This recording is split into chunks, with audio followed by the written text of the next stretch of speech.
In sustainable agriculture, we also call it diversified integrated farming system, because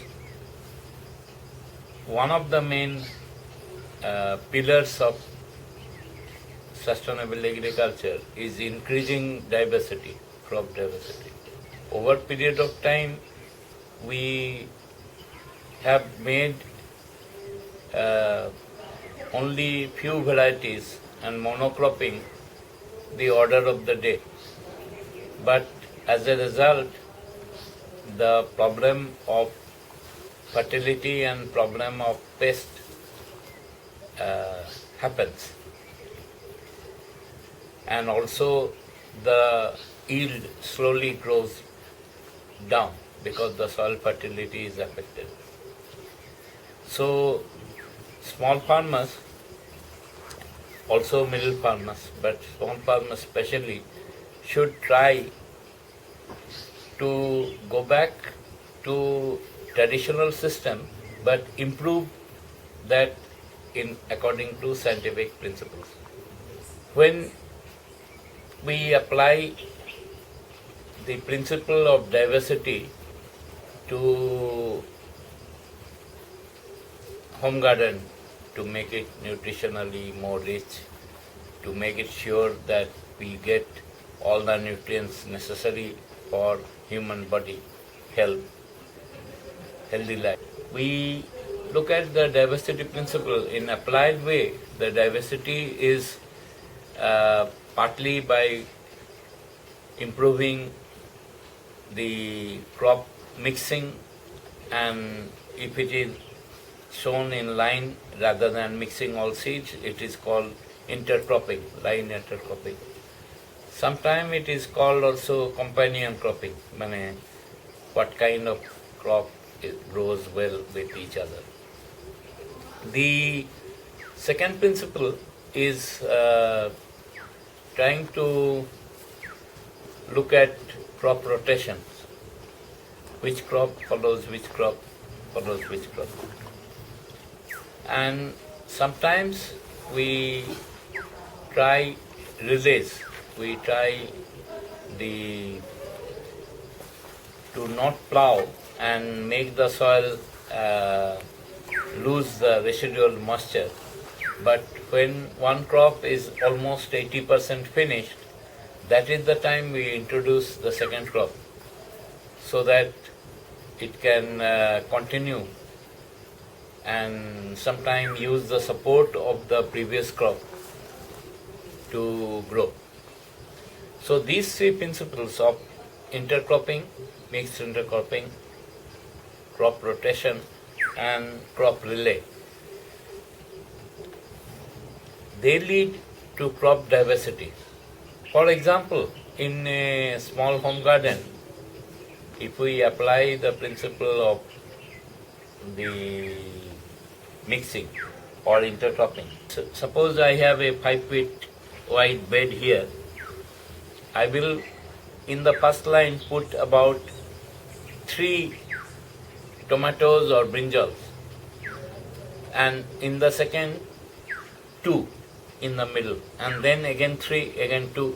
In this way we plant some of the larger plants like brinjal or eggplant or tomato or chili, but it is a erect plant. In between the area, in between where there is 3 and there is 2, so here there will be 2 beans and there will be 3 beans. So each line will have 5 plants, and that we will complete the whole bed like that. So we mix a bean crop, maybe French bean, and because it grows in the winter, so and we grow a rabi crop like post-monsoon crop like brinjal or tomato, and to cover up the soil I plant maybe dhania, coriander. So it means coriander also will cover the soil and grow in the shade, and also it has a strong smell which deter many of the pests of the main crop. So by doing like this, we get more yield from the same field, and also we do companion crop. So this is one example. As far as rotation is involved, the principle is that wherever we possible, we follow a leafy vegetable or a fruit vegetable which demands more nutrient from the soil, we follow that with a bean. So, for example, in a dry area like this, in summer, if I grow amaranth, leaf amaranth, because many kind of amaranth is available and it tolerates drought. So with some irrigation, I will grow amaranth, and in the rainy season, I will follow that, for example, with cluster bean, guar. And in the winter season, I can grow some spice like methi. Methi is a spice but also a legume. So it will help to maintain the year-round, produce something and maintain the soil fertility. This is the basic idea of rotation. If we take the example of relay and apply that principle to home garden. So for example, we grow in the summer, we are growing some erect crop, maybe lady's finger. When lady's finger is almost finished, around that time as a relay crop, in between the lady's finger, we put seeds of pole beans.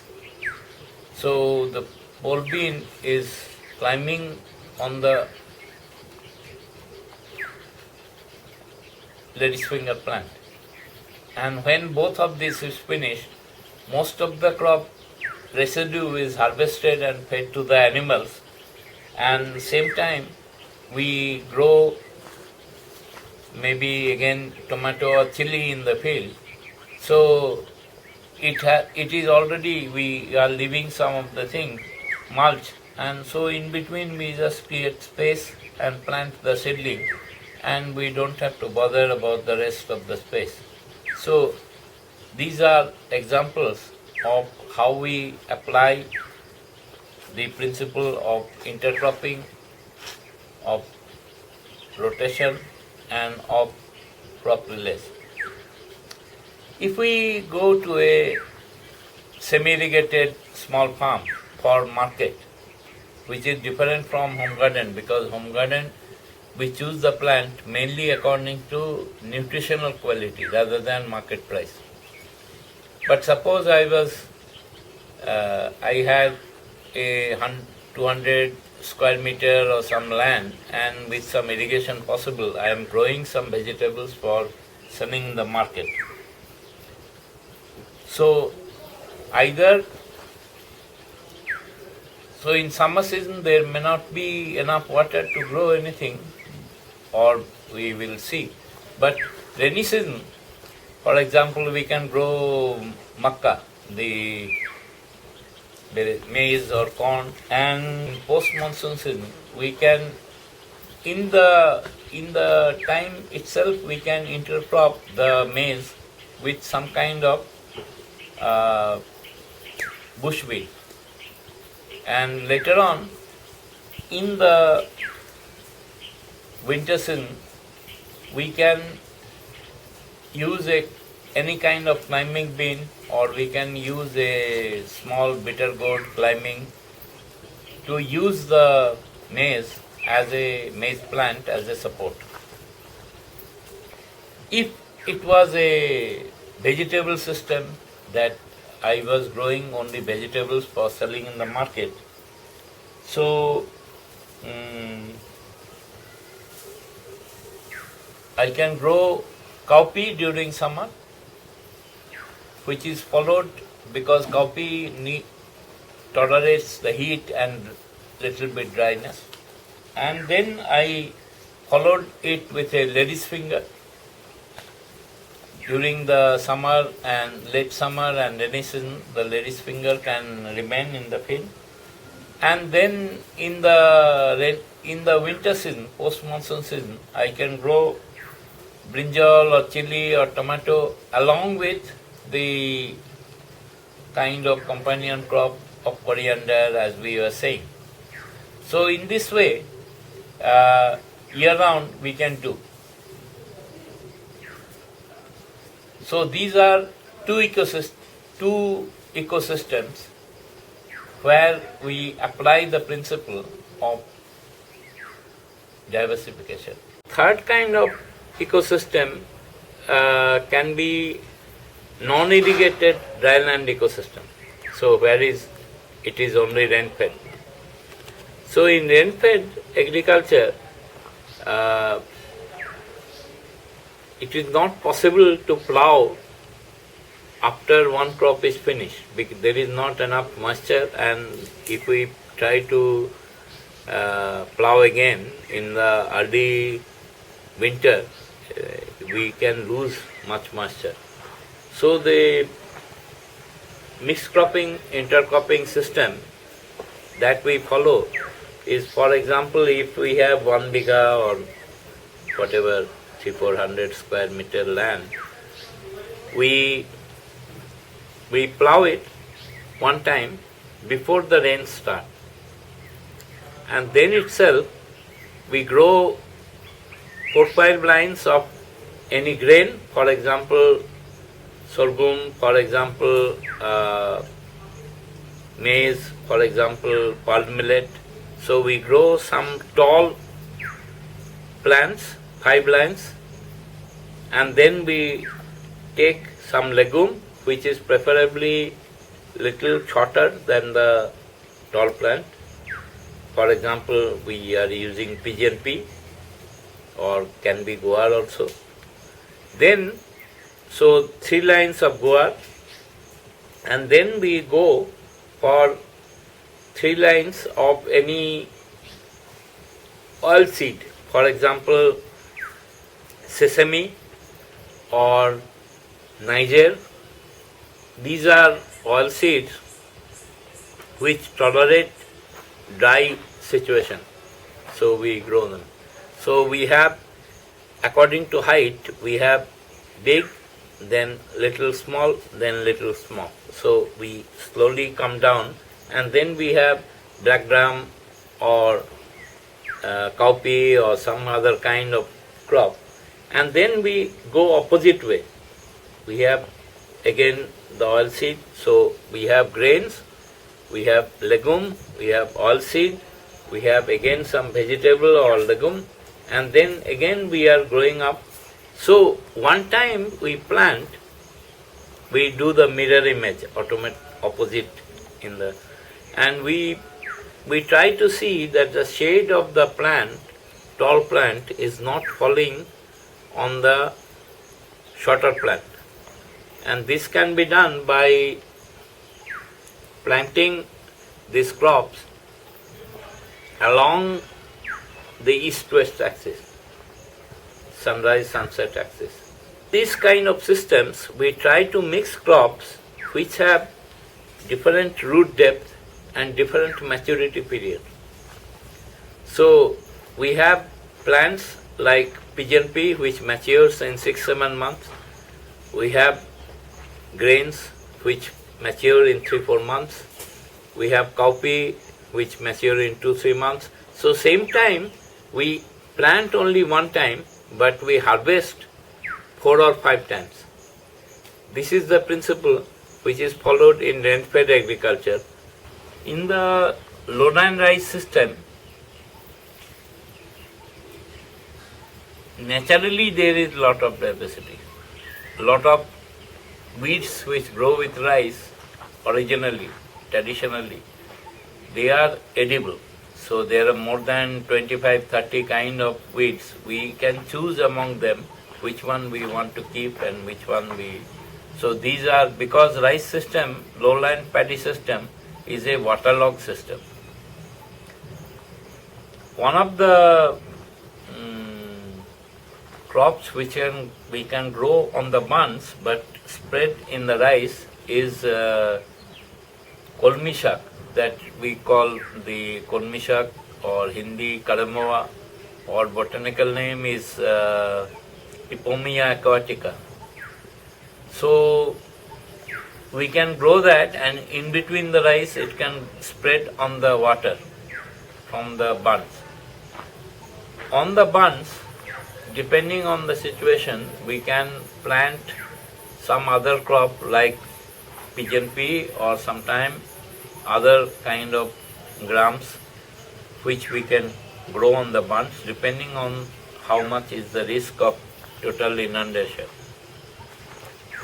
We can do relay cropping with rice, that when rice is finished, we 1 month before harvest, normally we allow the water to go out. So around that time, when we drain the rice field and allow it to ripen, allow the grains to ripen, 1 week after letting the water out, we can spread seeds of, for example, linseed, tisi,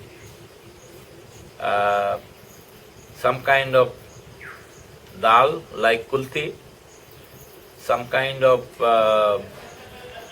oil seed like mustard. We can spread those seeds without plowing, and we allow them to grow. And later on, when we harvest, some of the plants we get trampled on, but it does not die, it helps them actually to grow. So we don't plow again. This is possible in a rice field where the soil is good and holds moisture, and we call it often in technical language residual moisture crop. So whatever moisture is remaining on the field, if we can have deep-rooted plants growing on the rice field, they can use those moisture.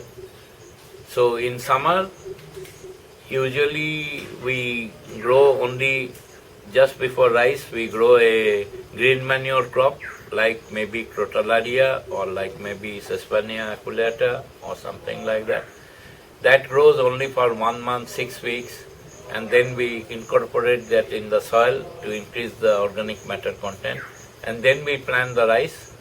And on the bund, as we said, we can plant pigeon pea or some other kind of gram, and in between we allow the karimba to grow. And after rice, as a relay crop, we grow some oil seeds and legumes. This was the traditional system, and this can be even done today with a little bit proper spacing. Also, if there is a rice field on the perimeter, along the perimeter where we make bunds, just in between bund and rice, we can create a 50 centimeter wide drain all along. And we can grow some kind of taros which like that muddy kind of situation, which some varieties of taro can grow in dry land, and some other varieties of taro which can grow in wetland. And the leaves as well as sometimes the roots, they are edible. So that also increase income and diversity in a rice field. So these are different examples of using the principle of diversity, crop diversity, by intercropping, by crop mixing, by crop rotation, and by crop relay.